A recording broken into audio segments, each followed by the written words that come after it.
Mais la société a évolué, c'est-à-dire que le travail et l'entertainment a pris le pas sur une expérience de course qui est restée extrêmement vieillotte. C'est-à-dire que tu as ton téléphone portable, le soir quand tu rentres, tu veux t'occuper de tes enfants, tu ne veux plus aller faire les courses, tu travailles parce que tu ramènes ton travail avec ton ordinateur portable et ton téléphone.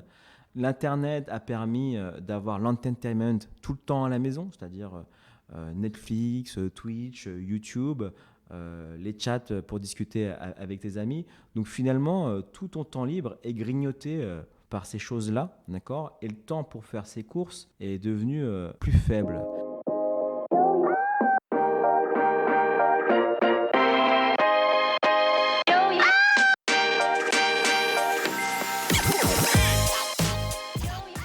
Bonjour et bienvenue parmi les Digital Doers, votre podcast source d'inspiration pour les acteurs de l'innovation. Ce programme est coproduit avec Comexposium pour les événements incontournables que sont le One-to-One Retail e-commerce de Monaco et le One-to-One Digital Marketing de Biarritz. Je suis Cyril Duplessis, acteur du changement dans le digital depuis plus de 20 ans. Je donne ici la parole aux personnalités des différents écosystèmes digitaux en France. Qu'ils soient prestataires, annonceurs, marques, retailers ou pure players, ils sont des acteurs engagés dans leur business et l'innovation fait partie de leur quotidien. Source intarissable d'inspiration, je vous propose une conversation dynamique et sincère pour vous donner accès à leur retour d'expérience, leur vision et leur analyse sur les tendances et les perspectives marché. Vous êtes de plus en plus nombreux à écouter les Digital Doers et je veux vous en remercier. N'oubliez pas de vous abonner sur la plateforme d'écoute de votre choix et de voter 5 étoiles sur Apple Podcast. N'hésitez pas à laisser un petit commentaire sympa, ça fait toujours plaisir. Alors bonne écoute à vous, toujours sans coupure.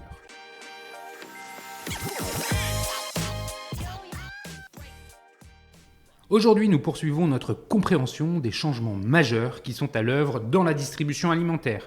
Nous l'avons déjà constaté ici même, le Covid a accéléré des tendances de fond. Les notions de consommation locale, de produits sains et bio, de durabilité viennent rencontrer celles de livraison express, voire ultra express. Les acteurs traditionnels de la distribution alimentaire sont challengés par des nouveaux entrants qui proposent de redéfinir la relation consommateur-course. Aujourd'hui, pour en parler, j'ai le plaisir de recevoir Paul Lay, le cofondateur de labellevie.com. Lancé en 2015, Labellevie est champion de la livraison express. La promesse est forte puisqu'elle consiste à se faire livrer son plein de courses en 1 heure seulement. Le nerf de la guerre dans cette histoire, c'est la logistique. Avec 15 000 références disponibles, c'est plus de 10 000 commandes qui sont livrées chaque semaine. Avec Paul, nous allons revenir sur le marché et les besoins consommateurs. Pour info, en 2020, son chiffre d'affaires a cru de 400%.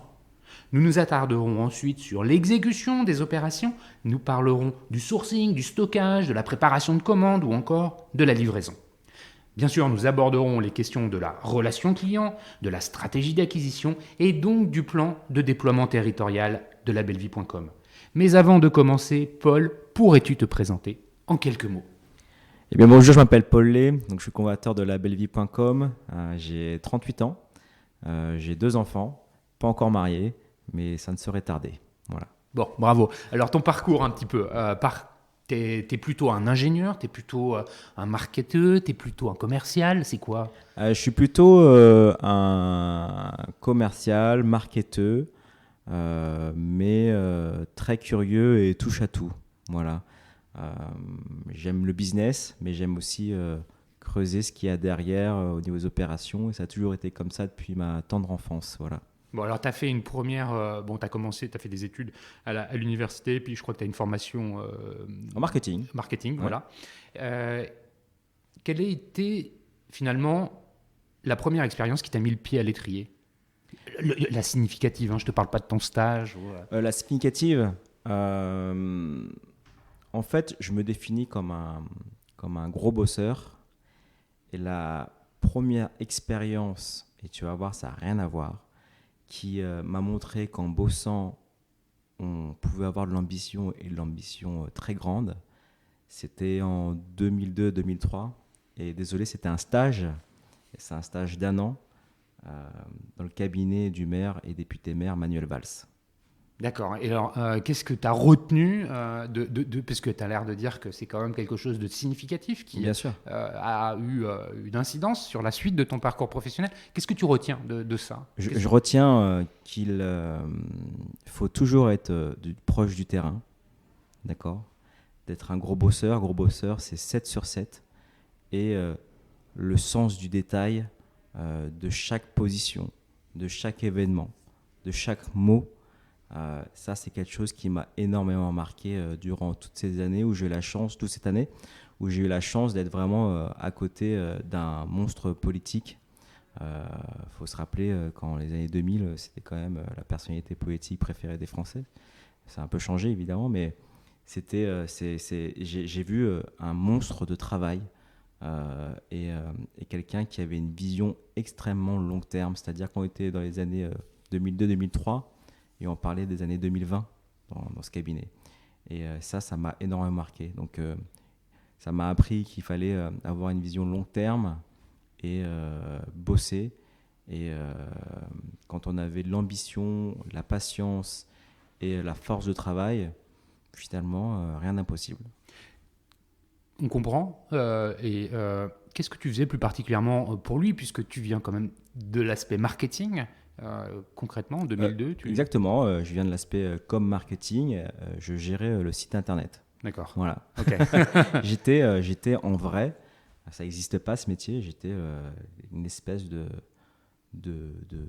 community manager à l'époque, sans les réseaux sociaux. Donc il y avait le site internet, il fallait mettre les news de la ville, de son travail dans la ville. Enfin voilà, j'ai géré le site internet. Voilà. Ok, donc ça c'est cette première expérience qui t'a appris la force du travail et la nécessité de travail justement pour pouvoir répondre à ses ambitions. Ouais, force de travail et surtout l'aspect très terrain. C'est-à-dire que c'est vraiment le propre des entrepreneurs, c'est beaucoup travailler et d'être le nez sur le terrain et les opérations, quoi. Comment il est, Emmanuel Valls, dans la vraie vie, quand tu le côtoies comme ça? Très sympa. Ouais. Et très sympa, très bienveillant. Il veut aider beaucoup de monde. Voilà, j'ai beaucoup apprécié cette année passée avec lui. Et voilà, il est quand même devenu Premier ministre, qui est le plus haut poste après le président, quoi. Et donc là, tu as cette première expérience qui te fait comprendre finalement l'enjeu du travail, des opérations, du concret, du terrain.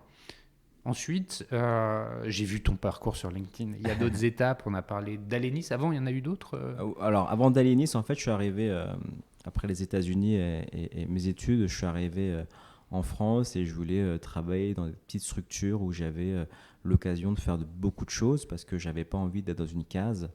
Et j'ai travaillé dans une agence web où je vendais des sites internet à des petites PME parce qu'à l'époque, on était en 2005-2006 et personne... il y avait 1 million de PME à l'époque, toujours aujourd'hui je pense, qui étaient très peu équipés de sites internet. Donc j'ai commencé par ça. Mais je vendais les sites internet et en même temps, très vite, j'ai commencé à avoir mon petit studio dédié dans cette agence-là où je gérais les développeurs et les graphistes. Donc finalement, j'avais à 25-26 ans une liberté de créativité, de business assez folle pour mon peu d'expérience, mais j'avais la confiance de mes patrons. Ça s'est plutôt bien passé puisque j'y suis resté 2 ans. On est passé de 2 millions à 8 millions de chiffre d'affaires. J'ai géré des grands comptes. Là, c'est ta première en fait rencontre avec l'hypercroissance quelque part. Exactement, ouais. J'ai géré des comptes comme les Princiers de Monaco, ce genre de choses. Donc c'est assez cool de faire des rendez-vous là-bas. Donc j'étais assez jeune. Et puis je suis remonté à Paris où j'ai travaillé dans une boîte qui faisait du online marketing. Il s'appelait Edencast. J'y suis resté 2 ans et cette boîte-là s'est faite racheter par Rentability Web à l'époque, qui était le fleuron web. Rentability Web, c'était l'espèce de... le mot holding ne doit pas convenir, mais enfin, c'était quand même un gros acteur à l'intérieur duquel étaient hébergés différents types d'activités. Exactement. L'activité principale, c'est la monétisation d'audience. Et quand tu dis ça, tu te dis il y a pas mal de façons de monétiser des audiences. Et à l'époque, ça faisait 150 millions d'euros, c'était beau pour une start-up à l'époque, c'est-à-dire il y a 10 ans. Coté en bourse, et avec un patron iconique qui était Jean-Baptiste Descroix-Vernier, donc le patron Dreadlocks. il télétravaillait à fond puisqu'il vivait sur une péniche aux Pays-Bas.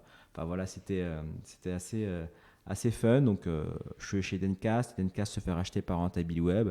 Et chez Rentabiliweb, j'y reste 2 ans et ça se passe plutôt bien. Je passe un été, tous les étés en fait, il y a un concours qui s'appelle le concours des ninjas à Rentabiliweb, c'est à l'époque. Et on doit pencher sur une thématique du groupe. Et à l'époque, il y avait une thématique de création de banque dans le bancaire ou quelque chose comme ça, assez nébuleux. Enfin voilà, il fallait se démerder pour gagner des iPads qui venaient de sortir. Donc évidemment, moi, je voulais absolument gagner. Et j'ai penché tout seul. Et en fait, il fallait faire des équipes de 4. Et puis j'ai chopé mes 3 potes chez Rentabiliweb. Je me suis dit, vous voulez gagner un iPad? Ils m'ont fait, ouais, et puis on va gagner. Et puis on a gagné. Et en fait, on a commencé à regarder le milieu bancaire, du e-banking, la carte personnalisée, ce genre de choses. Et puis notre dossier a gagné. Et puis 2 mois après, on me dit de passer du 4e au 3e étage. Et là, je comprends qu'il y a un nouveau projet qui se lance et on me dit qu'il fallait travailler dessus avec le CTO, le directeur commercial, enfin avec tous les grands cadres de la société. Et on devait pencher sur un nouveau moyen de monétiser l'audience et l'audience des sites e-commerce, c'est-à-dire le processing bancaire, donc accepter la carte bancaire sur les sites internet, parce qu'à l'époque, les processeurs type BNP, etc., en gros, tu avais un super site internet et au moment de payer, on t'envoyait sur une page blanche avec un bouton gris. Donc, tu envoies la patate chaude à ta banque et ta banque n'est pas du tout friendly. Et nous, à l'époque, chez Rentabiliweb, on a dit ça, cette page blanche, il fallait la révolutionner pour mieux convertir. Donc, c'était vraiment la brique de paiement qui devenait marketing aussi. Et donc, du coup, on lance une entreprise dans Rentabiliweb qui s'appelle B2Bill. Et en un an, on passe de 4 personnes à 90 personnes, donc l'hypercroissance. On processe 500 millions et puis un an Là, tu plus racontes tard, ça 3 milliards. comme étant finalement une solution facile à mettre en place, mais c'est vraiment pas facile à mettre en place. B2Bill, je les connais très bien. Maintenant, il s'appelle Dalenis, mais à l'époque, c'était B2Bill. Ouais. C'est vrai qu'il faut gérer cette hypercroissance, mais il y a des agréments en fait. C'est un métier qui est hyper normé, contrôlé, réglementé. Exactement. Ça, c'était plutôt l'histoire de mon patron qui allait faire son dossier d'agrément à la Banque de France. Donc, il fallait être agréé AMF. Ils l'ont eu et puis on a pu accepter les cartes bancaires. Et à partir de ce moment-là, on a lancé le projet B2Bill qui a bien grossi et qui encore aujourd'hui existe et qui a changé de nom, qui s'appelle Dalenis et qui s'est fait racheter, je crois, il y a 2-3 ans par Natixis. Oui, voilà. Exactement. Qu'est-ce que tu retiens de cette expérience? En 2 mots, 3 mots. J'ai beaucoup bossé l'aspect marketing et le back-office. Je retiens qu'on devait créer une solution très empathique. D'accord ? Il fallait parler aux e-commerçants et comprendre leurs besoins au niveau des paiements, comment l'installer. Donc il fallait avoir une solution plutôt facile à installer, une solution friendly, c'est-à-dire ne plus envoyer sur une page blanche et envoyer sur une page aux couleurs de l'entreprise, faire en sorte que le churn au paiement baisse. Ça, il fallait créer une solution qui permet de maîtriser son 3DS. Donc c'est à partir de ce moment-là où on parle de 3DS débrayable. Donc tu choisis quand est-ce que tu dois activer ton 3DS. En fait, tu es rentré dans la mécanique là. Je suis rentré dans la mécanique, c'est-à-dire que moi je fais du marketing et à partir de là, je fais du processing bancaire. Et c'est un nouveau monde qui s'ouvre à moi. Et à l'époque, Stripe se lance, Adyen se lance et je suis inspiré par toutes ces boîtes-là. Je les regarde, je commence à parler avec le langage d'un technicien banquier et ça, c'est très excitant. Voilà. Tu restes un peu moins de 3 ans. dans ce poste, si j'en crois ton LinkedIn. Ensuite, tu passes chez Zipro. Alors Zipro, en fait, après Rentabiliweb, je lance ma propre boîte d'applications mobiles et pendant que mon développeur se code l'application qu'on avait en tête, on y reviendra, je suis contacté par l'ancien DG de B2B qui a quitté B2B pour lancer sa propre boîte avec un ami entrepreneur à lui qui est un monstre de l'entrepreneuriat, notamment pendant la bulle Internet. Il lance une imprimante 3D, d'accord. Donc, bon, alors là, je change complètement de monde. Et c'était l'époque où Kickstarter démarrait et il fallait lancer son produit sur Kickstarter. Et là, ils m'appellent et ils me disent bah voilà, on a un projet d'imprimante 3D, comment est-ce qu'on pourrait faire buzzer ça et faire plein de ventes dès le début, quoi. Et très vite, on a eu l'idée de. On m'appelle et très vite, on a eu l'idée de Kickstarter.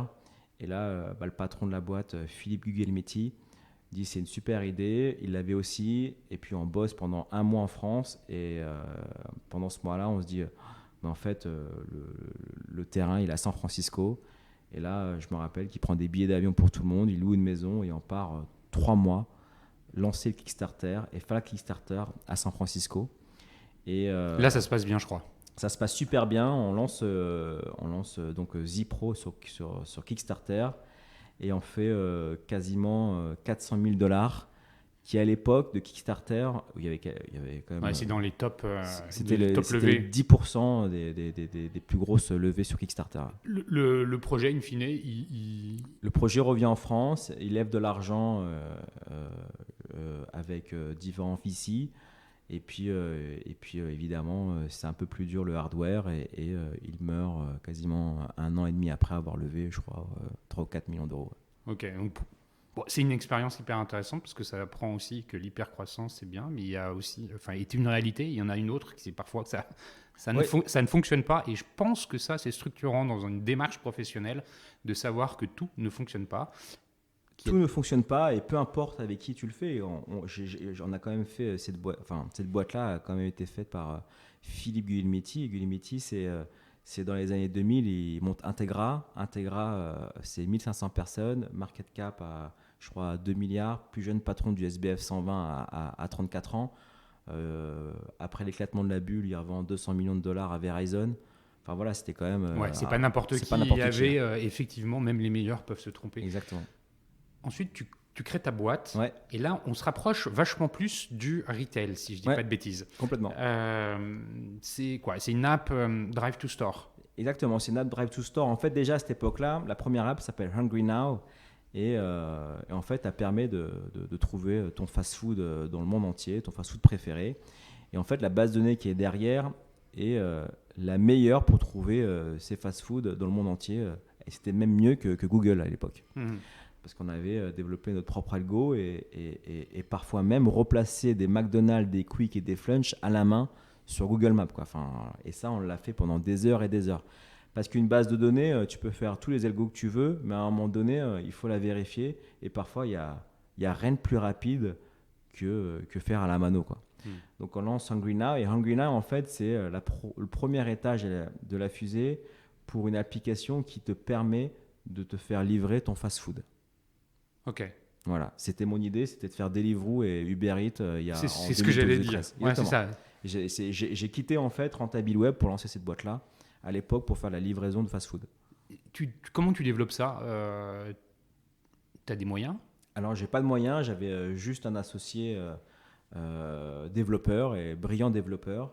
Et on se lance comme ça en faisant d'abord une application Drive to Store parce que mon idée, peut-être candide à l'époque, c'était de dire si tu veux te faire livrer un fast-food, il faut d'abord savoir où est le fast-food, quoi. Voilà. Donc, on développe la base de données, on lance une application pour montrer où est ton fast-food préféré, pour connaître l'App Store, pour comprendre les différents algorithmes de classement, etc., etc. Et on lance Hungry Now et c'est un hit en fait. On s'aperçoit qu'il y a des dizaines de milliers de downloads dès les premiers jours et ça nous fait bien marrer. Et là, par par manque d'expérience, donc manque de focus, on se dit c'est une application qui fonctionne trop bien, il faut continuer sur ce créneau-là. On oublie l'idée de départ et on s'engouffre dans quelque chose avec le recul où il ne fallait pas, mais on l'a fait quand même. Et ça, c'est une vraie erreur. On développe un spin-off de Hungry Now qui s'appelle Gazole Now, qui te permet de trouver ta station essence et de comparer les prix. Et c'était un hit. On l'a sorti, c'était un hit. Feature plusieurs fois par Apple, Microsoft à l'époque, Android. Et on fait des centaines, aujourd'hui c'est des millions de downloads parce que l'application existe encore.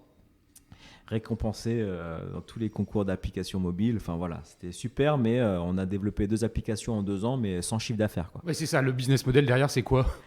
Il n'y avait pas vraiment, donc voilà, on commence à dire, il y a un peu de trafic, on va aller vendre de la pub et ce genre de choses, mais on n'avait pas assez d'économies pour tenir, donc on a développé des super trucs pendant 2 ans. Notre seule richesse, entre guillemets, c'était les prix et les articles de presse qu'on faisait sur nous. Mais les business models n'existaient pas, quoi. On n'avait pas le temps de le mettre en place. Donc ça, c'est une vraie erreur. Et alors, finalement, cette histoire, elle se termine et comment celle de la belle vie? Exactement. Elle se termine comment? Vous décidez que au bout de 3 ans, j'ai plus d'argent et de toute façon, je voulais vraiment monétiser ces applications mobiles d'une autre manière en développant une régie hyper locale. Voilà, certains l'ont fait avec brio depuis, mais j'avais, on peut pas dire cette vision-là, mais je sentais que le marché de la publicité en ligne cherchait des informations et du ciblage très local. Voilà. Et je voulais faire ça finalement. Mais on n'avait plus le temps de le faire et surtout plus les moyens. Et plus la même vision avec mon cofondateur qui voulait rester sur des applications mobiles ou moi je voulais repartir sur de la régie pub. Donc on s'est séparés. Moi je suis parti de l'entreprise et lui il a gardé les applications mobiles et il continue à les faire tourner aujourd'hui. Et donc l'un de mes investisseurs dans cette entreprise-là, donc ma première boîte, a une super idée qui est de se faire livrer les recettes de cuisine que tu vois sur Internet en moins d'1 heure. Voilà. Alors, se faire livrer les recettes, ça veut dire les ingrédients pour faire la recette. Les ingrédients. En fait, la food tech à l'époque, c'est quoi? 750 grammes, Marmiton et tous ces sites-là. Depuis des années, la food tech, c'est ça, quoi. C'est-à-dire que c'est des sites de recettes de cuisine qui sont monétisés avec Google AdSense et un peu de sponsoring des grands producteurs de produits. Voilà.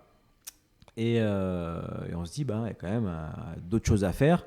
Et surtout, ces recettes de cuisine-là, elles sont très frustrantes parce que soit tu vas chercher des recettes de cuisine qui sont adaptées avec ce que tu as dans ton frigo, d'accord, soit tu as une super recette, mais pour faire cette recette-là, il se passe 3 jours en vrai, parce qu'il faut aller chercher la bonne viande, il faut aller chercher la bonne épice, la bonne herbe, sélectionner les bons ingrédients. Donc en vrai, pour faire, je sais pas, une recette italienne ou asiatique, il faut parfois une demi-journée, voire une journée de course, parce que tu vas courir à Paris les différentes épiceries.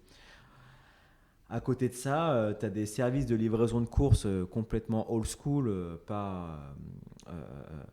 qui sont faits par les retailers, voilà, Ushop, Auchan Direct, etc. Et ça fait 15 ans que ça existe, mais en vrai, l'expérience est complètement shitty. Tu te fais livrer que des produits industriels. Quand tu veux te faire livrer des fruits et légumes, c'est par pack d'1 kilo. Enfin voilà, il faut... et surtout, le minimum de commande, c'est 150, 180 € et livré 72 heures plus tard et même pas à l'heure. Voilà. Donc on se dit, il y a quand même quelque chose qui est bizarre dans tout ça, il y a un truc à faire. Et de toute façon, l'idée de se faire livrer ces recettes de cuisine, voilà, t'imagines un marmiton avec un bouton acheté sur chaque recette, c'est trop cool. Donc on se dit, on se lance sur ça. Voilà. Et moi, ça me plaît. Je vois que la food tech, la food, c'est un marché qui est hyper profond. On peut faire du cash day one. Moi, j'y vais. Et, ok, ça c'est l'idée de départ. Ouais. Pour la mettre en œuvre, ça impose quoi? Ça veut dire que vous stockiez les denrées alimentaires que vous allez vendre? C'est quoi l'idée? L'idée, au départ, on se lance en décembre 2014. Ok. En janvier 2015, on commence à coder, on commence à prendre les ingrédients des recettes de cuisine et à savoir les transformer en panier et à les faire matcher avec les bons produits qui sont sur les sites e-commerce. Mais là, on se rend compte, encore une fois, qu'il n'y a aucun site e-commerce alimentaire qui est digne de ce nom. Donc, ça va être très compliqué au niveau de l'expérience client. On voit qu'il y a des boîtes qui ont essayé auparavant et qui n'ont jamais réussi, justement parce que le gros point de friction, c'était la logistique. Okay, et là, on est en janvier 2015 et on se dit, en fait, il va falloir qu'on fasse notre propre logistique si on veut faire les choses bien. Et évidemment, n'y connaissant rien, on l'a fait avec la banane. On s'est dit, c'est évident, il faut un entrepôt et mettre des produits et livrer, quoi. Et avant de lancer cette super idée qui est de livrer les recettes des cuisines, on se dit, il faut se tester sur la livraison de produits frais et de produits. On va commencer avec un petit inventaire de 200 ou 300 produits et on va livrer sur des moments de la journée. Comme ça, on va pouvoir travailler entre deux moments. Donc, les moments de la journée, c'est le petit déjeuner et l'apéro. Et on lance un site, et ceux qui m'écoutent peuvent peut-être s'en souvenir, le premier site de livraison de petit déjeuner, d'accord, sur Paris, qui s'appelle Miamtag. Et ça marche super bien. On lance ça en mars 2015.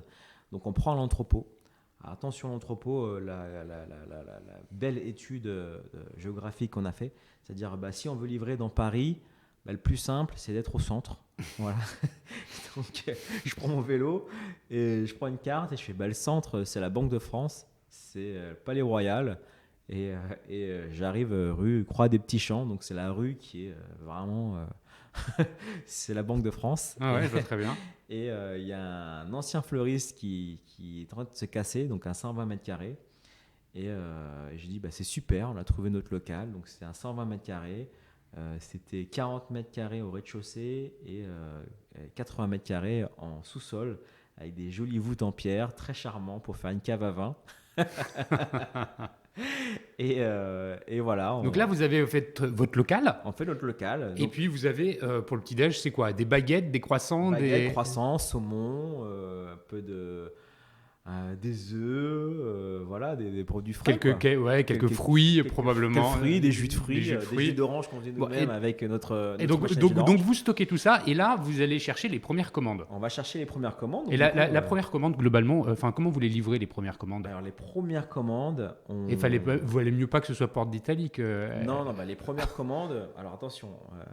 Pendant une semaine, on livre les 3 arrondissements qui sont autour, donc 1, 2, 3 et 9 aussi, donc 4.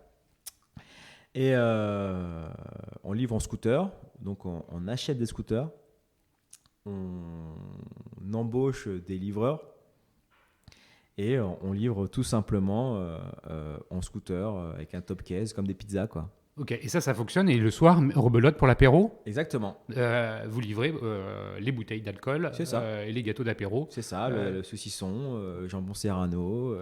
Tout ce qui va bien. Et là, il y a un peu de traction.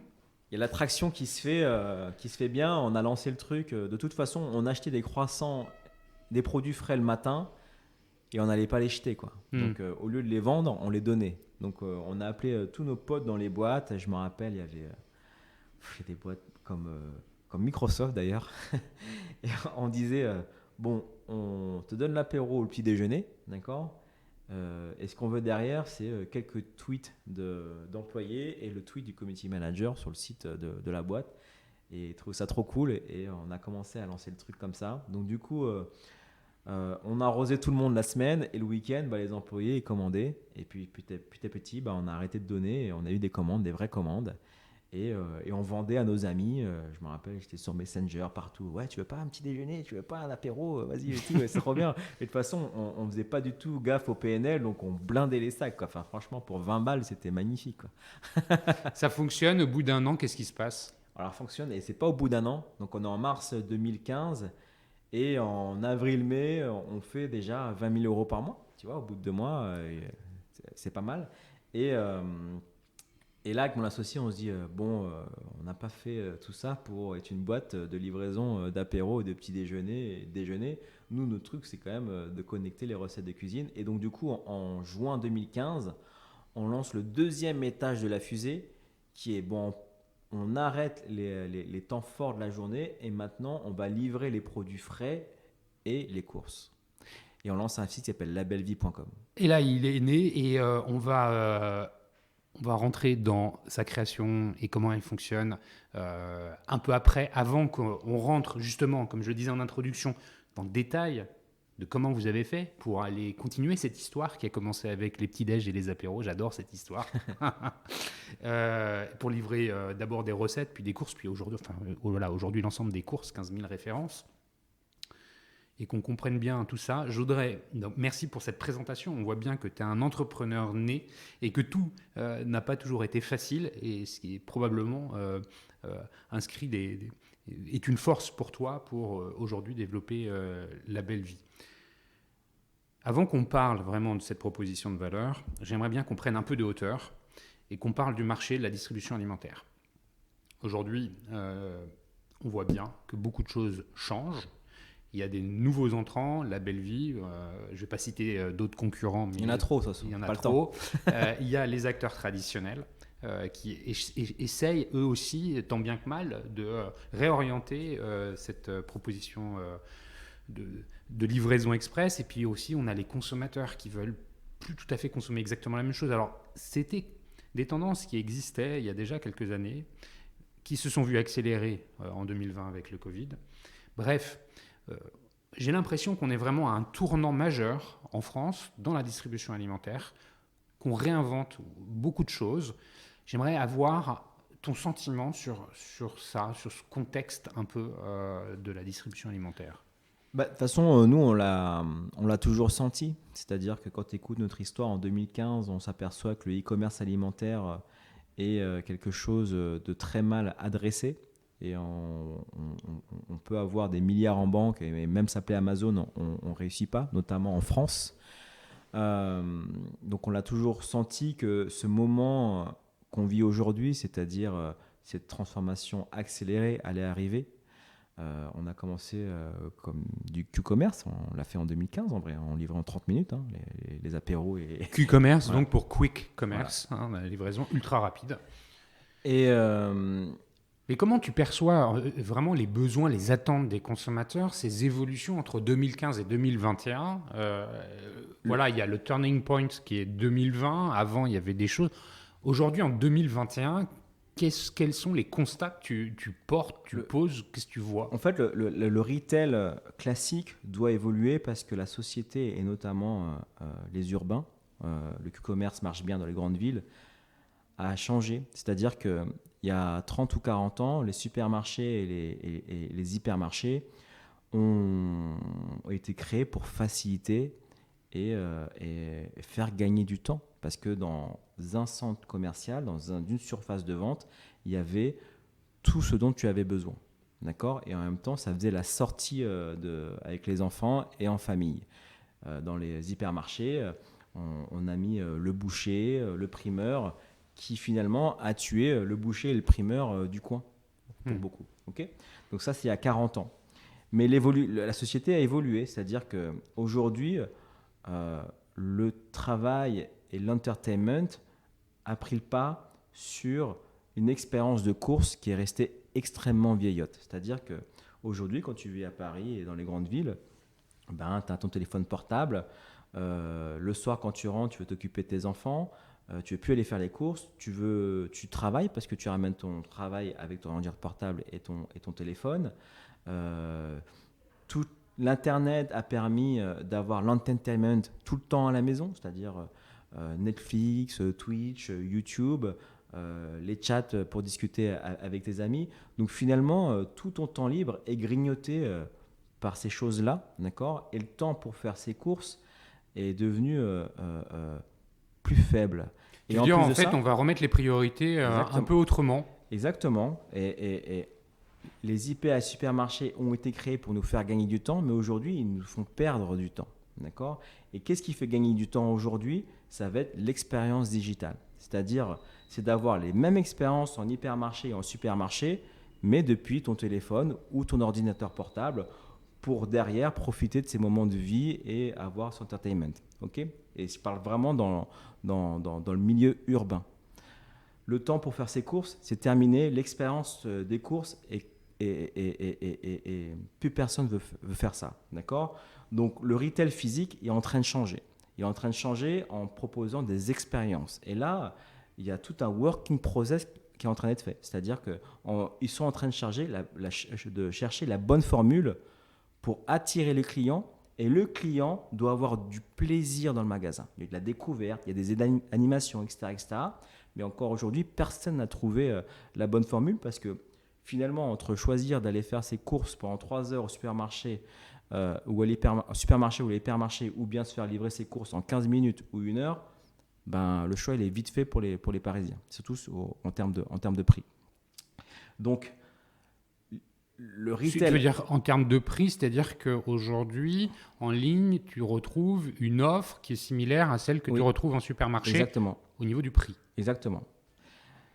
Donc, le retail physique est en train de muter et le retail en ligne, finalement, il n'a jamais démarré. Il n'a jamais démarré parce que ça a toujours été la business unit un peu paumée chez les retailers. On n'y a jamais vraiment cru, ça n'a jamais explosé. Voilà, c'est simple, hein. Chaque gros retailer avait sa business unit du retail, livraison alimentaire, et ça faisait 100 millions d'euros par an, et c'est comme ça depuis 10 ans, quoi.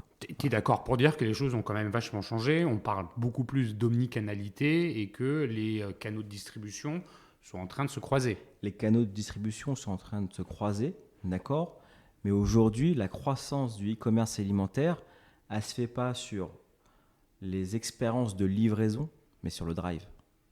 Voilà. Aujourd'hui, ce qui va tirer le chiffre du commerce alimentaire électronique, c'est le drive. D'accord ? C'est encore la dernière étape de sous-traitance de livraison. D'accord ? Parce qu'en vrai, ce qui faisait la livraison entre un point et un point B, entre tes courses et chez toi, c'était toi avant, et tu mettais ta voiture sur l'hypermarché ou le supermarché. Et puis il y a eu le drive. D'accord ? Mais ces courses-là, tu dois aller les chercher au drive et quelqu'un fait tes courses à ta place dans un entrepôt. D'accord ? Mais l'expérience ultime, d'accord, celle qui permet de rester chez toi, profiter de tes enfants ou faire ce que tu as envie, d'accord, c'est la livraison. C'est l'expérience ultime. Les courses, maintenant, offline, comme elles sont adressées, plus personne n'a envie de le faire. Maintenant, on préfère rester à la maison, cliquer sur son téléphone et se faire livrer ses courses. C'est ça l'expérience ultime. C'est la meilleure expérience possible. Tu préfères enregistrer un podcast ou aller faire tes courses. Tu préfères rester chez toi, discuter avec des mecs sympas et les enregistrer qu'aller faire tes courses. C'est évident. D'accord ? Donc l'expérience de livraison, c'est l'expérience ultime du retail aujourd'hui. Voilà. Donc ça, c'est selon toi, finalement, la cible vers laquelle il faut se diriger, car c'est là où la demande se trouve. Exactement. La demande se trouve sur la livraison. Et sur le offline, il y a une transformation des surfaces qui doit se faire, c'est-à-dire procurer plus de plaisir. D'accord ? Ce plaisir-là, c'est ce qu'on avait il y a 30 ou 40 ans quand on rentrait dans ces grandes surfaces-là. Et ce plaisir-là a disparu. D'accord ? Alors attends, mais moi je vais venir compléter finalement tes propos, enfin plutôt en te posant des questions. On parle de la distribution, la grande distribution alimentaire avec toutes les enseignes qu'on voit, même en centre-ville. Il y a d'autres commerces qui existent en centre-ville, des commerces alimentaires, des boucheries, des poissonneries, des primeurs, qui proposent peut-être en fait une expérience un peu différente. Exactement. Je vais te dire où elles font la différence, parce que quand tu parles à ces clients-là, d'accord, ils ont quelque chose de super important quand ils vont chez le primeur ou le poissonnier du coin, d'accord, c'est cette relation client. On va chez son poissonnier, d'accord, en bas, évidemment parce qu'on a envie de poisson, mais aussi parce que son poissonnier, en général, quand tu as un client que tu vois souvent, tu commences à le connaître.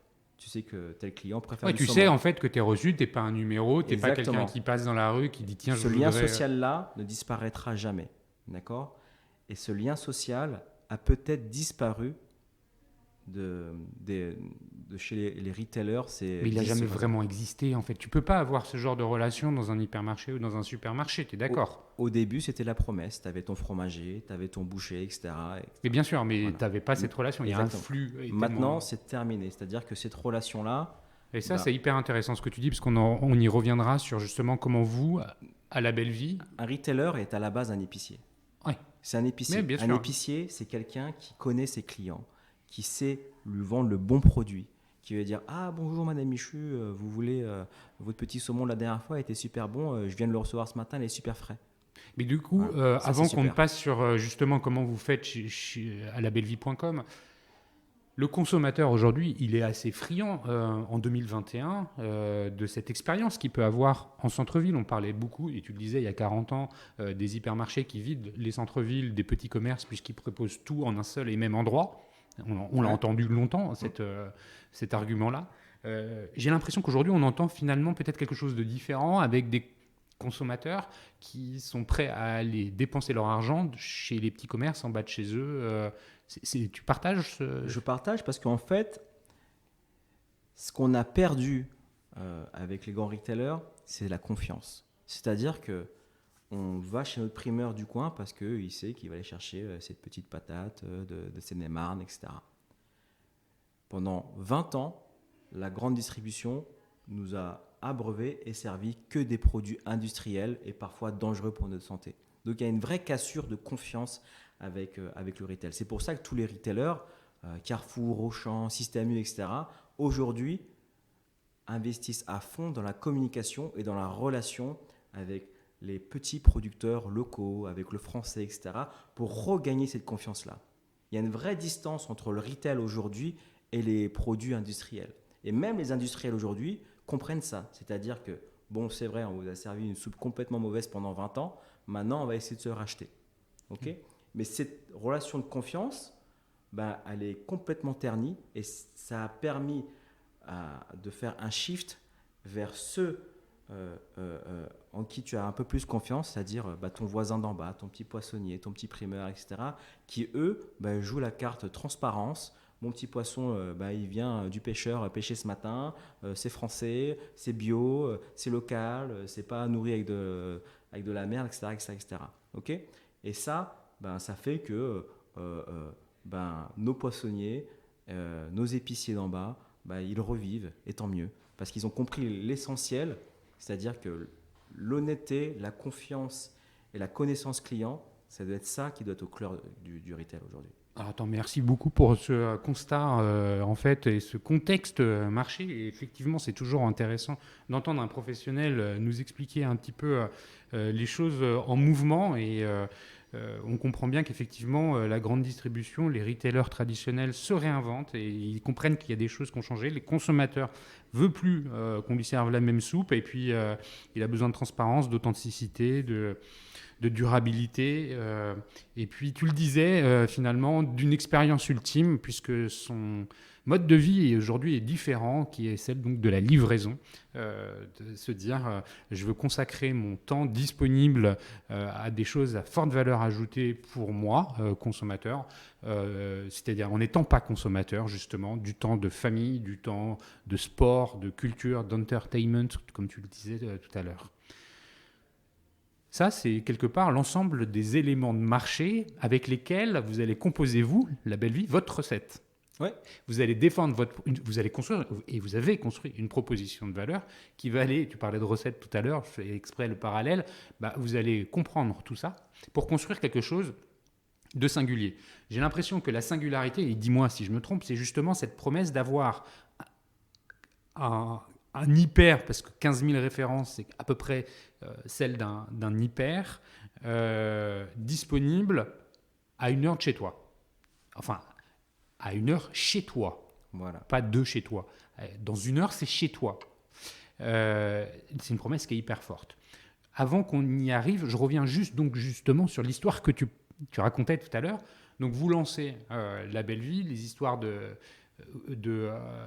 denrées pour les recettes. Très brièvement, comment vous faites là? Parce qu'il faut stocker de la viande, du poisson, des épices, des fruits, des légumes.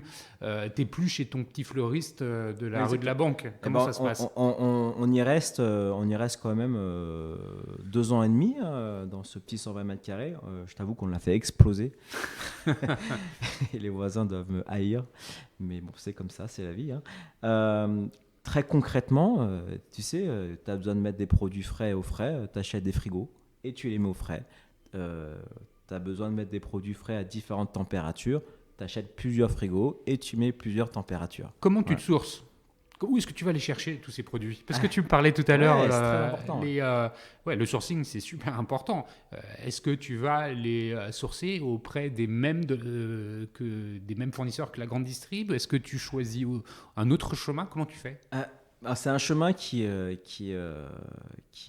évidemment, on avait une partie du catalogue de produits de grande consommation, tu vois, des packs d'eau, etc., etc. Donc là, il faut chercher une centrale d'achat qui peut t'accompagner. Et on l'a trouvé assez rapidement, on a eu de la chance. Et après, sur les produits frais, sur les produits artisanaux, etc., il y a... Tu vas voir le commerçant du coin ou pas? Alors, c'est très simple. En fait, déjà sur la boulangerie, Benjamin Turquier, avec qui on travaille encore aujourd'hui, c'est un boulanger qui a une très grosse boulangerie dans le Marais. Écoute, on cherchait une vraie baguette, là, tu sais, la vraie baguette parisienne, un peu fine, bien croquante, avec des bulles à l'intérieur, etc. Et on avait bien aimé la sienne. Voilà, on est parti le voir. On dit, écoute, tu fais une des meilleures baguettes de Paris. Est-ce que tu voudrais nous fournir? Il a dit oui. Pareil pour son croissant, son pain au chocolat. Et puis, on est très fidèles avec nos fournisseurs. Donc, on continue à travailler aujourd'hui. Et après, sur d'autres produits, on va chez nos concurrents, très simplement. On achète, on goûte et on regarde l'étiquette. Et on appelle. Voilà. Donc, tu vas directement auprès du producteur? Je vais directement auprès de son revendeur. De son revendeur. Et puis après, je vais chez le producteur. Ouais. Ok. Voilà. Donc ça, vous faites votre... tu disais, il y avait 200 produits au départ, 200 produits en mars, 2000 produits en juin. Okay. D'accord. Et vous êtes tous les deux à sourcer tout ça à deux, vous le faites on est trois. Avec, je crois que la personne la plus connue de nos clients, Aurélie de La Belle Vie. Okay. Voilà. Et vous faites ce sourcing, donc le catalogue s'étoffe considérablement. Quand on étoffe le catalogue, on a besoin aussi derrière de trouver des clients.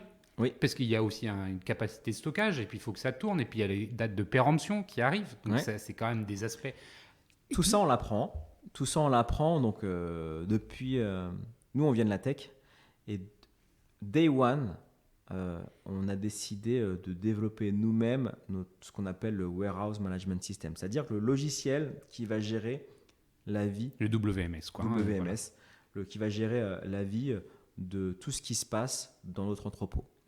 Donc, petit à petit, on le développe, et à chaque fois qu'on avait des problématiques, on avait ce réflexe de se dire, est-ce qu'on peut le processer ou le digitaliser? Donc, les denrées sont gérées via algorithme aujourd'hui. Les commandes sont gérées par notre système. Mais au début, vous n'étiez pas avec Si, dès le départ, au début, on a fait beaucoup de pertes de denrées, mais à chaque fois qu'on avait une grosse perte, en fait, on avait la start-up, en fait, on démarre avec une grosse boule d'argile qui ressemble à rien du tout, d'accord? Et au début, tu enlèves des gros bouts d'argile, d'accord? Et petit à petit, tu commences à affiner, d'accord, pour faire ton œuvre d'art. Et nous, on a commencé par ça, c'est-à-dire que on jette beaucoup de viande, voilà. Comment est-ce qu'on peut jeter moins de viande? Il faut commander le juste volume, la bonne DLC, etc. Comment est-ce qu'on peut faire ça? On va créer ces algorithmes, on va créer ces arbres de décision sur notre logiciel. Vous mettez combien de temps pour créer ça? On crée encore ça, c'est-à-dire c'est jamais fini. Mais à partir quel moment, entre le moment où vous le créez et le moment où c'est opérationnel, il se passe combien de temps? C'est quoi? 1 mois, 2 mois, 6 mois, 1 an? Il se passe. Ça arrive très vite. Ça arrive très vite. En fait, on a déjà 2 développeurs et des broutasses, et puis voilà. Au début, on crée les interfaces. Parce que ce qui est le corollaire de ça, c'est les commandes. Ouais. Et les commandes, comment vous faites pour les obtenir? En fait, on a scindé l'équipe en deux, c'est-à-dire l'équipe Strat et Product, qui était gérée par mon associé, et les équipes opérationnelles, le terrain que je gérais. Et là. C'est là où c'est toute la beauté de l'entreprise, et je conseille vraiment d'entreprendre à plusieurs. Chacun est dans son space, on communique. Lui, il est là pour m'aider avec des logiciels et des petits des process qui vont m'aider à améliorer les opérations. Et moi, je remonte tout ce qui se passe pas bien aux opérations vers le product. Et voilà, ce mariage et ce lien très fort entre le terrain et la tech a fait qu'on arrive à développer un produit aujourd'hui qui est très performant et qui est capable de gérer 15 000 produits. Non, mais très bien. Mais toi, comment tu fais pour recruter tes premiers clients? Ah, mais mes premiers clients, je te l'ai dit, c'est-à-dire que... J'ai compris, pour l'apéro et, Ouais. le petit-déj. Après, tu as tes recettes. Tu utilises ta base client. Comment tu fais? Est-ce que tu sais... Ah non, mais c'est très simple. Au début, ton produit, il doit avoir une croissance organique et en bouche à oreille. C'est-à-dire que si tu as... C'est ce que je voulais t'entendre dire. C'est si- important. Quand tu es en consumer, donc tu t'adresses à tout le mainstream, à toute la population. Déjà, si ton produit ne parle pas de lui-même, d'accord, continue à le travailler. Et donc, il n'a pas bien trouvé sa place dans l'univers de la consommation. Nous, on est arrivé sur un sweet spot qui est te faire livrer tes courses en 1 heure. Personne ne faisait ça. Personne ne livrait autant de fruits et légumes à l'époque aussi rapidement que nous. Voilà. Donc petit à petit, le bouche à oreille se fait. Et c'est D'accord. comme ça que vous avez acquis de nouveaux clients et qu'ils ont probablement aimé l'expérience. Ils sont Exactement. Fidèles. Il doit y avoir un taux de repeat. Il y a un taux de repeat qui est super important. Tu parles avec eux parce qu'au début, tu as 10 clients, 20 clients, 30 clients. Tu prends le temps de les appeler. Tu tires la pelote le laine et tu te dis, bah là, vous voulez quoi d'autre? Ah, ce serait bien de mettre une boulangerie, d'avoir les croissants, d'avoir les machins, d'avoir du paleron sur votre viande. Ah, est-ce que vous pouvez mettre un peu plus de gingembre, etc. Tu ne dois jamais te déconnecter de ton client. Donc en fait, c'est avec eux, vous faites une co-construction quelque part. C'est exactement ça. Vous inspirez des retours pour pouvoir améliorer le produit. Et c'est le métier d'épicier. En fait, on n'invente rien du tout. Non, mais vous l'exécutez. Ouais. C'est ce qu'on se disait avant qu'on commence l'enregistrement. L'exécution, c'est clé. Vous n'avez pas réinventé la distribution alimentaire. Non. Vous l'exécutez selon un cahier des charges qui est peut-être différent de la concurrence, mais qui est le vôtre, et vous y restez fidèle. Aujourd'hui, la belle vie, donne-moi quelques chiffres. Aujourd'hui, la belle vie, ce n'est plus 10 000 livraisons semaine, mais c'est 15 000. Voilà. C'est une entreprise de 550 salariés. Il faut que tu changes ton site internet. Ouais. C'est vrai. 550 salariés, on sera dans les environs de 1000 d'ici la fin de l'année. On est une entreprise qui va faire en termes de chiffre d'affaires cette année, et je parle beaucoup de chiffre d'affaires parce que je trouve que c'est important, notamment dans le retail.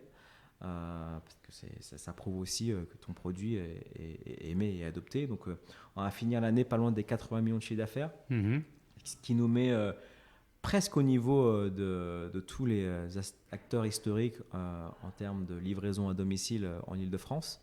Donc, oui, parce que alors, la zone de jeu pour vous, Ile-de-France. Ile-de-France. Ile-de-France. On parlera du déploiement. Donc, attends, tu dis plus de 500 personnes, 1000 à la fin de l'année. Ouais. Là-dessus, j'ai plein de questions. En fait, on a parlé du sourcing, donc on a compris comment vous le faisiez. J'imagine que vous avez un petit peu professionnalisé tout ça, mais on est toujours dans le même concept. À Paris, aujourd'hui, vous avez combien d'entrepôts? Vous n'êtes plus avec votre 120 mètres carrés, bien sûr, on l'a compris.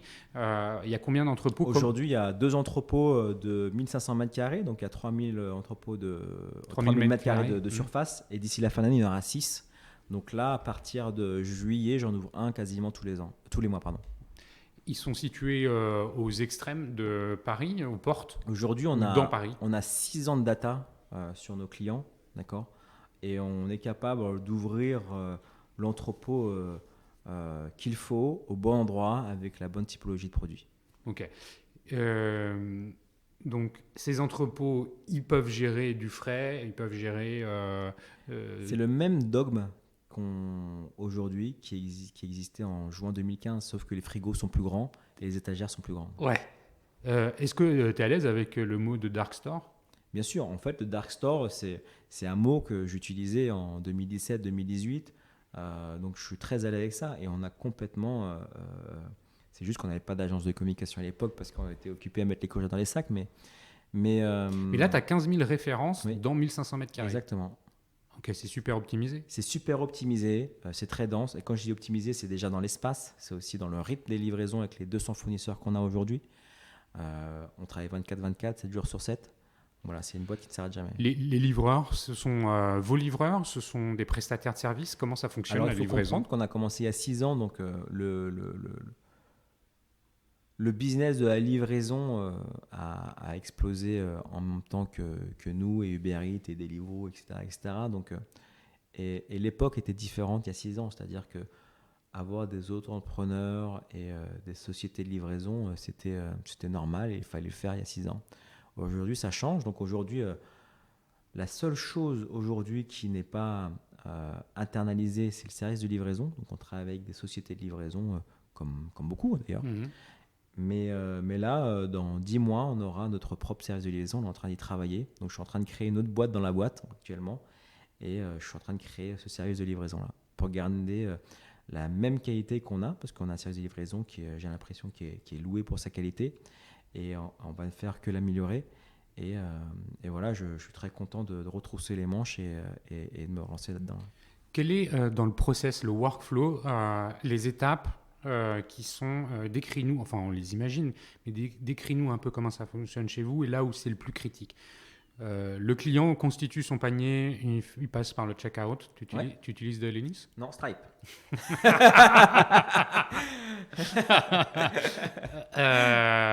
Tu reçois. Ça fait beaucoup rire. Ouais. Tu reçois ils ont dû être commercialement plus performants. Tu reçois la commande dans ton back-office. Comment ça fonctionne après? Parce qu'une fois encore, je voudrais qu'on comprenne bien l'enjeu opérationnel pour vous. Je prends, tu vois, moi j'ai 3 enfants. Faire un plein, on va dire, je sais pas, c'est 200 € dans la semaine. Ça représente un certain nombre de produits. Donc 200 €, je le sais, pour aller dans un hypermarché. Je sais ce que ça représente en volume dans un caddie et faire le pick-up dans les rayons. Alors que je connais par cœur l'hypermarché. Je mets plus d'1 heure à l'intérieur de l'hypermarché pour aller chercher mes trucs. Donc je suis forcément pas efficace. Je voudrais bien qu'on comprenne comment ça fonctionne pour que, en l'espace d'1 heure, après la validation de la commande, il y ait le pick-up qui soit fait, la préparation de commande, c'est-à-dire dans des caisses, des sacs, je ne sais pas comment vous faites pour la livraison, le livreur qui réceptionne ça, qui le transporte jusqu'à chez toi. Alors, au moment où tu veux check-out, donc tu fais une commande d'environ 25-30 articles, voilà, c'est une moyenne aujourd'hui. C'est quoi le panier moyen? C'est 90 €. 90. Voilà. Okay. Donc je ne suis pas du tout dans la moyenne, si je te dis. Non, pas du tout. En fait, tu vas venir chez moi et tu vas plus remplir ton caddie, tu vas remplir des semi-caddies et tu vas commander plus souvent. Ok. Voilà. Et au final, pourquoi en fait? En fait, tu vas plus acheter des fruits et légumes que tu vas jeter. Tu vas acheter ce dont tu as besoin, d'accord, pour les 2 ou 3 prochains jours et non plus pour les 7 prochains jours. Okay. Parce que quand tu es à l'hypermarché, au supermarché, tu y restes 1h30, mais tu n'as plus envie d'y retourner, quoi, avant au moins une semaine. Par contre, la belle vie, tu vas voir que le minimum de commandes, c'est 25 € et si tu oublies, c'est pas grave, d'accord? Et tu vas pouvoir commander 24 heures sur 24. Ça veut dire, en fait, ce que tu es en train de dire, c'est que pour 25 € de commande minimum, la livraison est gratuite? 3,90 jusqu'à 40 €. Et à partir de 40 €, c'est gratuit. Donc pour l'immense majorité des gens, c'est gratuit, puisque le panier moyen est à 90 €. Exactement. Ok, donc je t'ai coupé. Continue dans le process. Donc on reçoit cette commande de 30 articles. Ces 30 articles arrivent sur notre tableau de commande, d'accord? Et tes 30 articles, ils sont dispatchés dans tout le centre, évidemment. Ok. Et à partir de là, il y a entre 3 et 5 personnes qui vont faire ta commande. Donc ils ont concrètement, les piqueurs, ils ont quoi? Un PDA, attaché au bras avec la commande et les articles que eux doivent aller chercher. Exactement. Le système va leur dire quel article aller chercher, d'accord? Donc ta commande va être préparée par entre 3 et 5 personnes. Ça dépend des heures, ça dépend du centre, etc. etc. Cette commande-là est préparée entre 4 et 6 minutes, ok? Et donc, le piqueur, il met ça dans un sac directement, dans un caddie? Il met ça dans un sac. Il met ça dans un sac directement. Et à la fin, quand chaque piqueur a fini sa partie de commande, ils vont les mettre sur une étagère. Et cette étagère-là va servir d'étagère d'attente avant les expéditions. Voilà. Comment les piqueurs, la répartition est faite entre les piqueurs? Est-ce qu'il y en a qui sont pour, je sais pas, le lourd, tout ce qui est lait, eau, soda? C'est une très bonne question. En fait, nous, on arrive à scorer nos piqueurs, c'est-à-dire qu'on sait si tel piqueur est bon sur telle ou telle zone, d'accord? Et quand ils arrivent le matin ou l'après-midi, ils sont automatiquement mis sur la zone où ils sont performants, d'accord, et où ils se sentent à l'aise. Ok, donc ça, ils sont à l'aise dans une zone. Donc les piqueurs sont attachés à une zone. Oui. C'est-à-dire Plusieurs zones même, parce qu'ils changent pour les diversifier, pour pas qu'ils s'ennuient. D'accord. Mais a priori, le piqueur qui reçoit une commande, celui qui est rattaché au soda, bière et autres bouteilles, il ne va pas, s'il est rattaché à ça, aller préparer les légumes. Non, exactement, il ne va pas préparer les légumes, effectivement. Et c'est vraiment ces différentes zones. On peut avoir entre 3 et 15 zones dans un entrepôt. Voilà, ça va dépendre du moment, du temps. Et ça, c'est complètement modulable et modulable automatiquement. Donc en 5 minutes, 4-5 minutes, c'est ça? Entre 4 et 6 minutes. Entre 4 et 6 minutes, 30 articles. Voilà, la commande est préparée. Les sacs, donc s'il y a 3 personnes qui ont préparé la commande, il y a 3 sacs posés sur une étagère pour ta commande. Et après, consolidation, c'est-à-dire qu'on peut passer 3 sacs à 2 sacs. Mm-hmm. Et puis après. Donc là, il y a des personnes qui consolident. Ouais. Et le livre, donc on va attendre que le livreur vienne. Le livreur, il prend des sacs. Le livreur, il prend des sacs, d'accord. Donc, avant ça, il y a une étape qui est l'étape d'expédition, où le système va dire à telle ou telle commande en fait, on va regrouper les commandes qui sont au même endroit, c'est-à-dire qu'on va dépêcher un livreur, par exemple, dans le 17e, où il va livrer 3, 4, 5, 6 clients, d'accord. Donc, le système va grouper ces commandes-là, ok. Et le livreur, quand il arrive sur le quai, il ne sait pas où est-ce qu'il va aller. On va lui mettre ses sacs dans son top case, dans son coffre, whatever. Et, parce que, attends, les modes de livraison, ils sont fonction du volume, j'imagine. C'est-à-dire volume, distance. Que si je commande du lait, un pack d'eau, du coca et un pack de bière, plus 3 jours de nourriture, ça ne rentre pas sur un scooter, on est d'accord? Ça va rentrer plutôt dans une petite camionnette. Ouais. Voilà. Donc, on a les 3 modes de livraison, d'accord, vélo, scooter et 4 roues. Et le système va regrouper les bonnes commandes ensemble et les attribuer au bon véhicule. Voilà, le véhicule, on sait qu'il est en train de revenir ou qu'il est déjà sur le quai. Il charge et il va livrer. Et on va lui dire où livrer, qui en premier, etc. etc. Ok, donc ça c'est clair. Et la livraison, finalement, le livreur il vient réceptionner la commande. Il a combien de temps globalement pour faire sa livraison?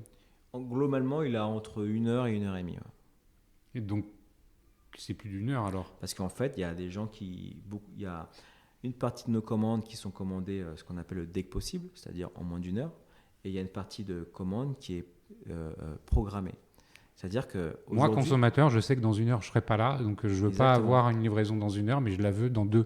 Imaginons que tu prends le bus le matin pour aller au travail. Tu vas passer ta commande dans le bus et tu vas vouloir la faire livrer pour 19h, 19h30. Voilà. Et ça, c'est un vrai use case chez nous. Donc on utilise... Ouais, on peut choisir son créneau de livraison. Tu peux jusqu'à J+7. D'accord. Voilà. Donc, la belle vie, c'est un grand choix de produits, beaucoup de produits frais, beaucoup de fruits et légumes. D'accord.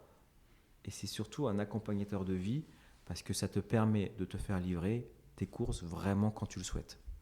Ça, c'est important. Ouais, et les fruits et légumes, je te challenge là-dessus parce qu'il se trouve que la semaine dernière, je me suis fait livrer par mes courses par on va dire un grand nom de la distribution alimentaire. Et il est vrai que les fruits et légumes, c'était pas le top, tu vois. Et c'est à chaque fois la même histoire. Là, toi, tu me proposes des trucs qui vont être meilleurs. Alors, évidemment, qui vont être meilleurs parce que sur les process logistiques, le fruits et légumes, c'est ce qu'il y a de plus fragile parce que c'est un produit qui est vivant, qui vit. C'est-à-dire que c'est pas un CD que tu peux garder 3 mois. C'est pour ça qu'Amazon ne sait pas faire du fruits et légumes. D'accord. C'est pour ça qu'Amazon Retail, ils ont arrêté en France parce que le fruits et légumes, ils ne savent pas faire. Quoi. Et la demande des Français, c'est surtout il y a beaucoup de fruits et légumes. Dans le process logistique, d'accord, que ce soit en amont avec les fournisseurs et en aval avec la préparation de commandes et les livreurs, c'est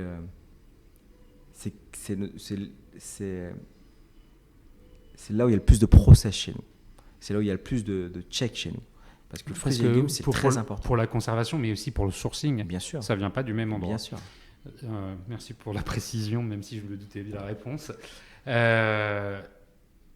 On est À l'intérieur du fonctionnement de labellevie.com, dans tout ce que tu nous décris, on comprend bien, et je suis désolé d'être revenu sur des trucs hyper concrets, mais en fait, pour comprendre tout ça, faut être un peu terre à terre, basique, et se dire comment tu fais, tu prends un sac. Enfin, tu vois, c'est quand même, c'est ça la vraie vie. C'est ça la vraie vie. Écoute, tu peux pas avoir un business comme le nôtre et être complètement déconnecté du terrain. On est aujourd'hui une entreprise qui est 80% logistique et on le restera toute notre vie. Il y a un point sur lequel je voudrais t'entendre avant qu'on passe sur la relation client. On en a parlé déjà, mais j'aimerais qu'on revienne dessus, comme je le disais en introduction. Avant qu'on ne parle de ça, on a un bon épisode, là on est déjà à 1h03. Mais je m'en doutais, chaque fois ça déborde. Mais non, mais ce sont des sujets qui sont passionnants. Ce que je voulais te... Oui, on parle de la livraison, là on vient de parler de la livraison. Je t'ai demandé quels étaient les modes de livraison. Tu m'as parlé du vélo, du scooter et de la camionnette. On comprend qu'on ne peut pas faire autrement. Dans quelle mesure la notion RSE sur les livraisons est intégrable? Est-ce que c'est déjà opérationnel? Est-ce qu'on a des véhicules propres? Le vélo, évidemment, il l'est. Est-ce que dans le projet qui est le tien d'internaliser, en créant même une spin-off pour ça, mais enfin bref, en internalisant le sujet de la livraison, c'est une notion qui est dans le cahier des charges dès le départ? Non, qui est vraiment pas... Très sincèrement, on découvre des problématiques et des challenges tous les jours. Enfin, au départ, on veut juste livrer des paniers recettes, voilà. Et on n'a aucune idée de là où on va mettre les pieds là. C'est-à-dire que la logistique, on se l'est pris en pleine gueule, on a fait oh là là là là, et on pouvait plus faire marche arrière. Et tu avais deux réactions possibles, c'est-à-dire j'arrête, c'est trop dur physiquement, parce que c'est un métier qui est physique, hein, et ou bien j'accepte que mon métier aujourd'hui va être logisticien. Ok, en partie. Nous, on l'a accepté et on a fait en sorte, notamment grâce à nos logiciels, que ce soit le plus doux possible. Mais ça reste un métier qui est extrêmement dur parce que c'est un métier qui est 24/24, etc., etc. Ensuite, pour répondre à la question RSE, on est en 2015. Le RSE n'avait pas la place qu'il a aujourd'hui. Bien sûr. Voilà. Je lance La Belle Vie aujourd'hui. Très bien. Je commence par faire livraison de courses, scooter électrique, voiture électrique, vélo. Mais voilà. Aujourd'hui, c'est quoi la situation? La situation aujourd'hui, c'est que on comprend qu'on est sur une planète. Il y a de la fragilité. On doit penser, et c'est très bien, on pense de plus en plus à nos enfants, à l'avenir, à la place qu'on va leur laisser dans le futur. Et le travail va commencer aujourd'hui. On réalise collectivement qu'on a fait de la merde sur la planète pendant 30 ans, 40 ans, et ça peut plus durer. Ouais, voire plus. Voire plus, ouais. Et ça peut plus durer. Donc maintenant, on va internaliser le service. Évidemment, RSE, c'est les gens, c'est-à-dire travailler avec des personnes qui soient... Pour être respecté, il faut être respectable, voilà, tout simplement. Et en termes de véhicules, on va évidemment travailler avec une flotte verte, voilà, parce que c'est comme ça. Aujourd'hui, la société fait, et aujourd'hui, le momentum de l'humanité fait que ça doit être vert, quoi. Tu dis ça comme étant une évidence, et les évidences, elles sont mieux comprises quand on les prononce, quand on dit qu'effectivement, le projet qui est le tien sur la livraison, il est vert, avec des véhicules électriques. Mais il n'est pas encore aujourd'hui. Il n'est pas. Jamais. Non. Ouais. Mais c'est la direction. C'est la direction. C'est le chemin que vous prenez. Il me revient en tête un élément dont on n'a pas parlé. C'est en finalement parlant de ce projet d'internalisation de la livraison qui me revient. Il y a un peu plus d'un an, tu as levé plus de 11 millions d'euros. Est-ce que cet argent sert aussi à développer cette activité-là, ou alors Bien sûr. C'est ça? Tout l'argent qu'on lève avec nos investisseurs, c'est pour écrire le monde de demain. Voilà. Aujourd'hui, La Belle Vie, c'est même pas l'étape 1 de notre vision. C'est-à-dire qu'on commence à découvrir à peine ce que doit être le retail et la livraison alimentaire aujourd'hui. Ça commence à ressembler à beaucoup à la belle vie et beaucoup de retailers commencent à se dire qu'on tient le bon bout. Voilà. L'argent qu'on lève, c'est pour kickstarter notre business et plus on lève de l'argent, plus on se doit de le bien utiliser pour, encore une fois, bien écrire, dessiner ce que doit être le retail de demain. Voilà. Donc évidemment, l'argent qu'on a levé la dernière fois, c'était pour améliorer nos process logistiques et améliorer la qualité de la belle vie, passer d'un catalogue de 6 000 produits à 15 000 produits, etc. etc. Et peut-être qu'il y aura une prochaine levée. Et cette prochaine levée, il y aura une vraie part RSE à l'intérieur. Ok, merci pour ce complément d'information. Avant qu'on parle du déploiement territorial, justement, la relation avec vos clients, et tu le disais, c'est clé. En fait, un épicier, il a d'abord une relation avec ses clients qui est tout à fait particulière. Comment vous faites pour l'entretenir? Comment vous faites pour l'accélérer, pour élargir votre base client? Tu disais effectivement le bouche à oreille, mais il y a un moment où ça plafonne, il faut passer un cap. Comment vous faites pour faire tout ça? Alors déjà, le métier d'épicier est un métier d'humain. Ok. Donc, il était hors de question pour nous de mettre des messages automatiques, de outsourcer la relation client. Enfin, outsourcer sa relation client, pour moi, c'est ce qui est pire au monde. C'est-à-dire que on ne peut pas sous-traiter la relation client. Ça doit être interdit, ça. C'est-à-dire qu'il n'y a rien de plus essentiel que pour un épicier et pour un retailer que cette connexion qu'il doit avoir avec son client. Donc, nous, comment est-ce qu'on fait? C'est qu'on a internalisé pendant 3 ans, c'était mon associé, moi, et les gens qui étaient au siège. Nativement, c'était nous qui étions au service client, c'est-à-dire le marketing, la tech, les fondateurs. Enfin, au début, c'était pendant 3 ans, même 4 ans, c'était que nous. La relation client, elle est effectivement avec le SAV, elle n'est pas que là, elle est aussi dans la communication que vous pouvez pousser auprès de vos clients existants. C'est aussi l'utilisation du CRM, des réseaux sociaux. Comment vous faites tout ça? La relation client, avant tout ce que tu viens de dire, il y a besoin de parler. Donc, on va aller nous, on n'utilise que le chat sur le site et sur les apps. Et on parle avec des vraies personnes qui sont dans la boîte et qui connaissent nos process, qui connaissent nos produits. Ça, c'est une chose.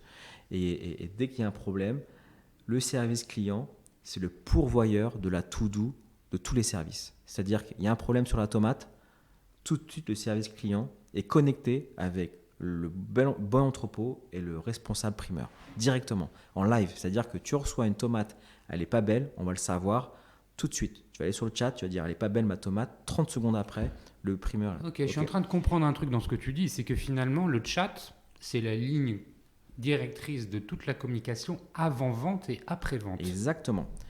Et quand je te dis ça, la relation client, l'intrinsèque, celle qui doit être la base de tout, avant les emails, avant les réseaux sociaux, etc.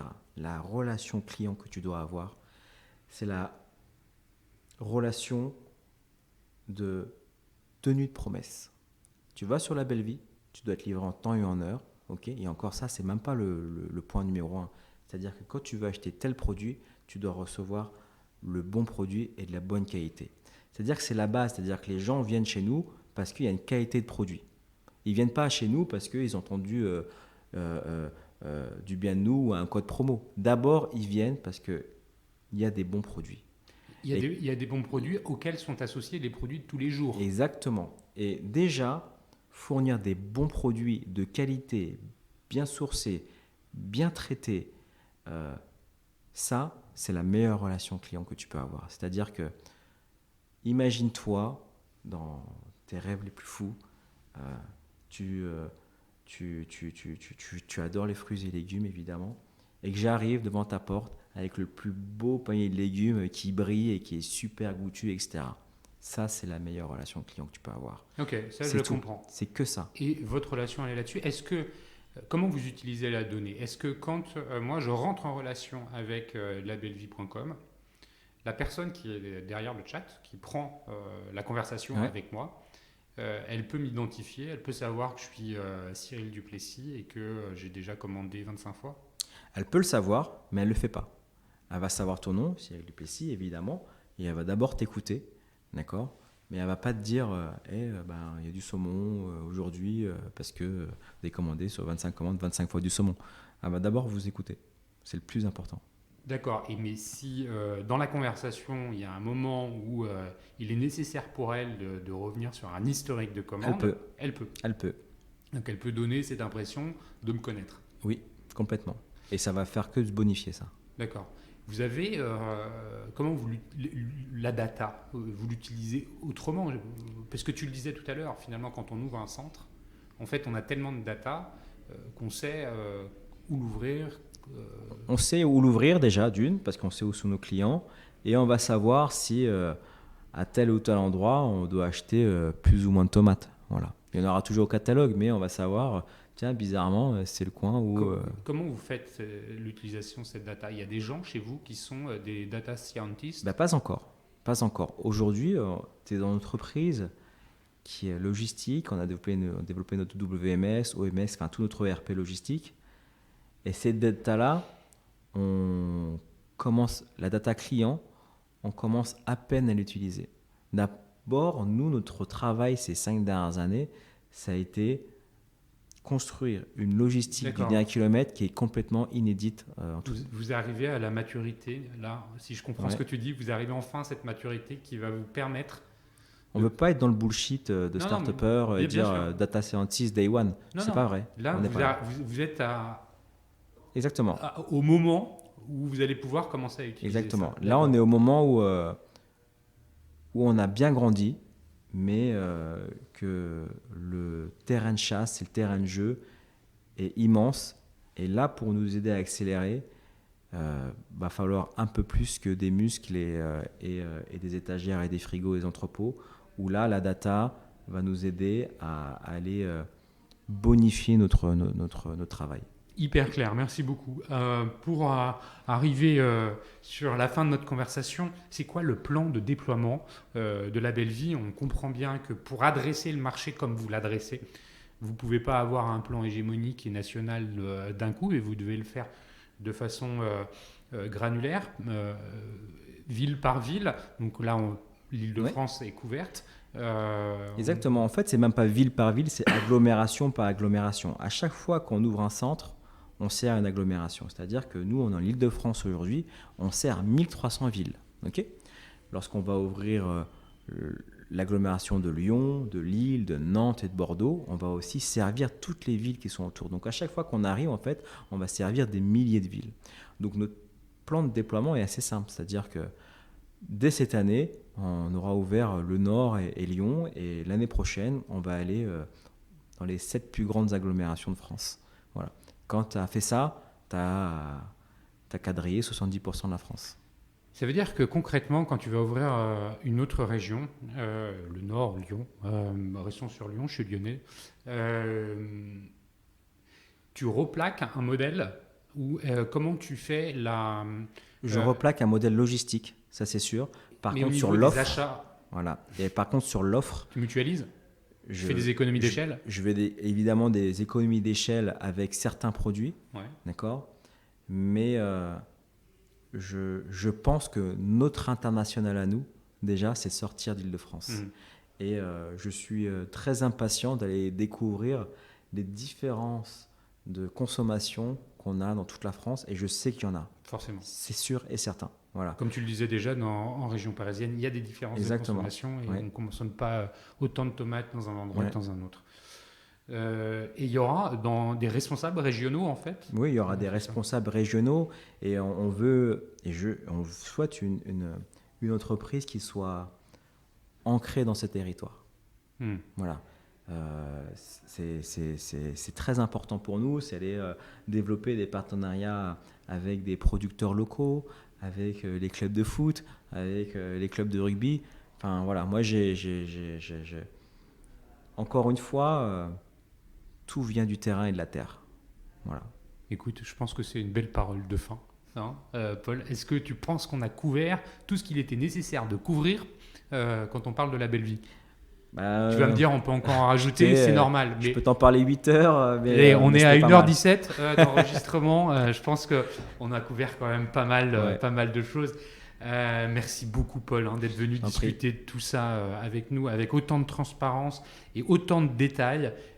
C'est vraiment très concret et ça nous permet de bien comprendre ou de mieux comprendre ce qui se passe dans l'industrie, dans le secteur de la distribution alimentaire. Merci à Comexposium, l'organisateur du One-to-One Retail e-commerce de Monaco, de soutenir cet épisode. Merci à vous tous qui écoutez les Digital Doers. Vous pouvez évidemment rentrer en contact avec moi soit via LinkedIn, soit via lesdigitaldoers.com. Et puis, j'en profite pour faire une petite promo. Vous pouvez vous abonner à la revue de presse, la revue de presse hebdo, directement sur le site Les Digital Doers. Il y a un onglet revue de presse et vous aurez toute l'actualité retail e-commerce à jour tous les jours. Et puis, vous recevez une fois par semaine, le vendredi, un digest de tout ce qui s'est dit dans la semaine. Paul, merci encore. À bientôt. À bientôt.